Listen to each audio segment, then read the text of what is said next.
Hello everyone, তোমরা সবাই কেমন আছো? আশা করি সবাই ভালো আছো। আয়ুষী লাইফস্টাইলে সবাইকে স্বাগত জানিয়ে ভিডিওটা শুরু করলাম।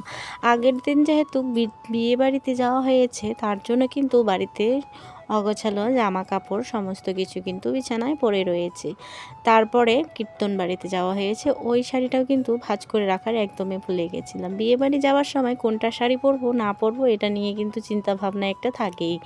তারপরে দেখো এক এক করে শাড়িগুলোকে ভাঁজ ভাঁজ করে সুকেসে রাখছি। সুকেসে যেহেতু শাড়ি দিয়ে ভর্তি হয়ে আছে, তার মধ্যে এদিকে অনুষ্ঠান গেল, জামা কাপড় সমস্ত কিছু কিন্তু অগোছালো ছিল।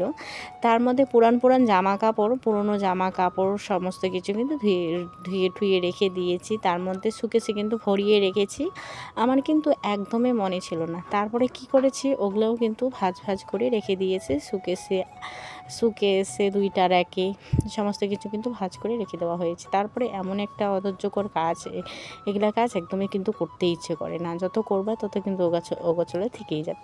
তারপরে দেখো আমার এই যে কালারিং সাদা বেডশিটটা, এটাও কিন্তু সুকেসে রেখে দেবো। যেহেতু সাদা জিনিস, যে ঘর বাড়ি যেহেতু ভাঙা আছে, তার জন্য কিন্তু জিনিসগুলো বাইরে রাখলে নোংরা হয়ে যাবে। তার কারণে কিন্তু আমি সুন্দর করে ভাঁজ করে রেখে দিচ্ছি। আগের দিনে কিন্তু প্যান্টটা ধুয়ে দেওয়া হয়েছে, মানে ফুল প্যান্টটা, ওটাও কিন্তু আমি সুকেসে ভরিয়ে রাখবো। কারণ ধোয়ার পরে একদিনেই শুধু পড়েছে, ওটাও কিন্তু সুকেসে রাখলে অনেকটাই সেফটি থাকবে। যখন যে কোনোখানে যাবে তখন কিন্তু বের করে যদি পড়ে তাহলে কিন্তু আর কি ভালোই হবে।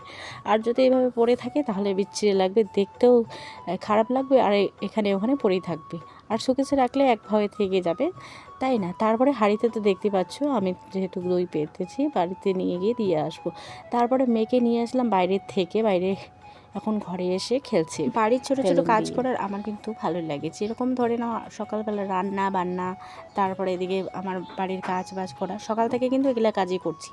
জামা কাপড় ভাঁজ করানো, যেহেতু তাড়াতাড়ি আমি ঘুম থেকে উঠেছি, তার কারণে কিন্তু আগে ঘরের কাজটাই করে কিন্তু পরিষ্কার করে নেব, তারপরে রান্নাটা চাপিয়ে দেবো।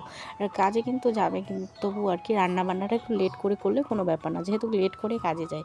তারপরে দেখো স্যান্ডো গেঞ্জি যা ছিল ওগুলো সমস্ত কিছু আমি ধোয়াধুয়ি যেহেতু করেছি, সব কিছু আর কি ভাঁজ করে রেখে দিই আলনাতে, সুকেসে রেখে এই তিনটা জায়গায় আর কি আমি রেখে দিলাম জামা কাপড়গুলো।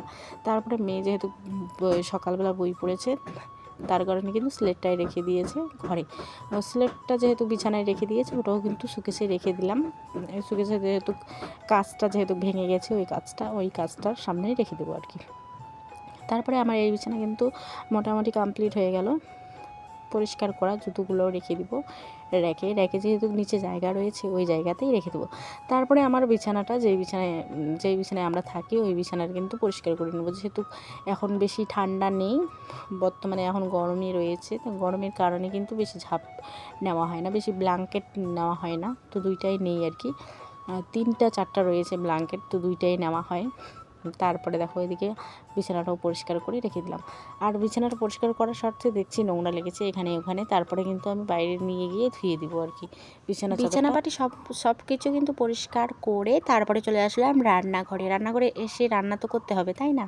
এদিকে কিন্তু বসাবো আজকে আলু, তারপর রয়েছে টমেটো, আর হলো পাতাকপি করব, আর শুটকার চাটনি করব। এটাই আর শুটকার চাটনি তো না, শুটকাগুলো আর কি ভেজে নেবো, পেঁয়াজ রসুন, তারপর হলো লঙ্কা, এগুলো দিয়ে কিন্তু ভেজে নেব।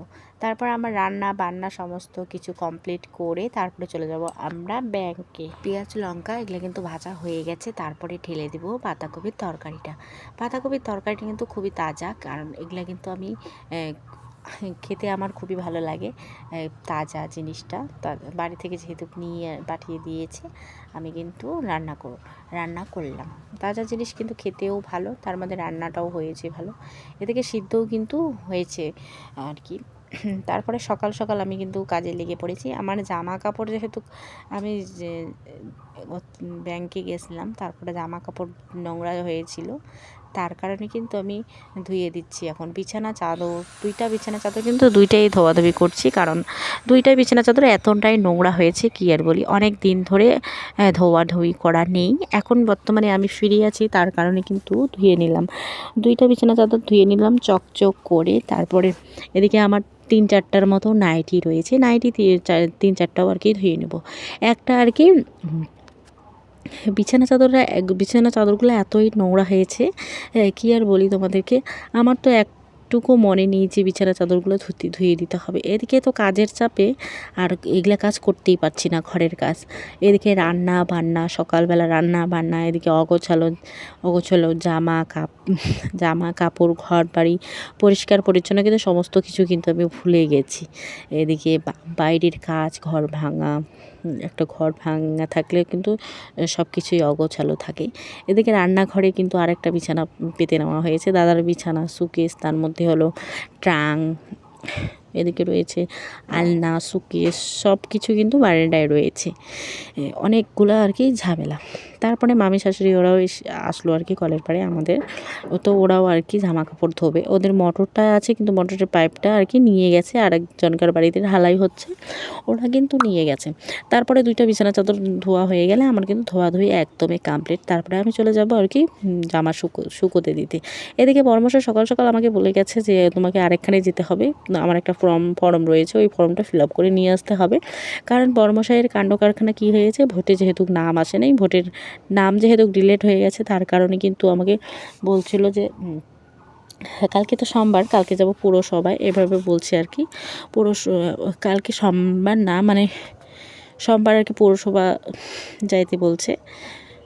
তার কারণে কিন্তু আমাকে বলল যে তুমি একটু ফর্মটা ফিল আপ করে নিয়ে আসো, তাহলে যাওয়াটার আমাকে সুবিধা হবে। আর একদিন কাজ ছেড়ে দেওয়া মানে অনেক বিপদের কাছে টেনে আনা, কারণ কাজ না করলে তো ভাত নেই, তাই না?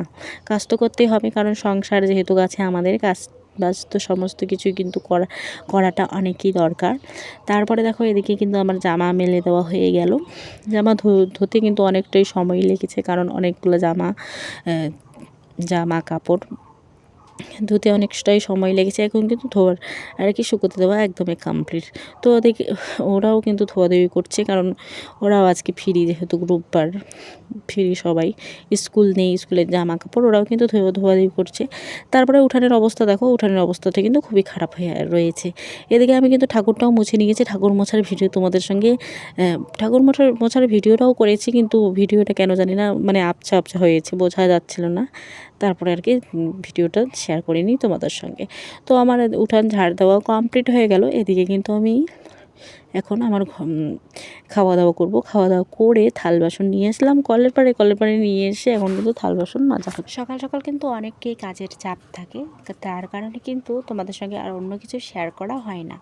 এদিকে ধরে নাও মেয়ে স্নান করলো, স্নান করে টোরে এখন কিন্তু ঘরেও বসে রয়েছে। আমি কিন্তু থাল বাসন মেজে ওকে ঘুম পাতাবো, মানে ঘুমোতে তো লাগবে, তাই না? সারাদিন যদি টোটো করে ঘুরে তাহলে তো শরীর হাঁপিয়ে যাবে। এই তো প্রতিদিনে তো 9:30 10টার দিকে ঘুম থেকে ওঠে মেয়ে, যেহেতু দিনের বেলা ঘুমায় না, তার কারণে কিন্তু এরকম হয়ে থাকে। এদিকে থাল মাজা আমার একদমই কমপ্লিট হয়ে গেল। কলের পাড়টাও একটু পরিষ্কার করে রেখে দিলাম। এদিকে তো দেখতেই পাচ্ছ একটা বালতি রয়েছে, তার মধ্যে আবার বাথরুমের ড্রামটা রয়েছে, ওটাও কিন্তু জায়গা মতো রেখে দিলাম। তারপরে দেখো আমি যেহেতু দোকানে গিয়েছিলাম, মানে ব্যাংকে আসার পথে দেখো কয়েকটা শাড়ি ভিডিও করে নিয়ে আসছি, কারণ এগুলো শাড়ি 500 টাকা করে। শাড়িগুলো কিন্তু অনেক সুন্দর দেখতে, যেহেতু আমার কাছে টাকা ছিল না, তার কারণে কিন্তু নেওয়াই হয়নি।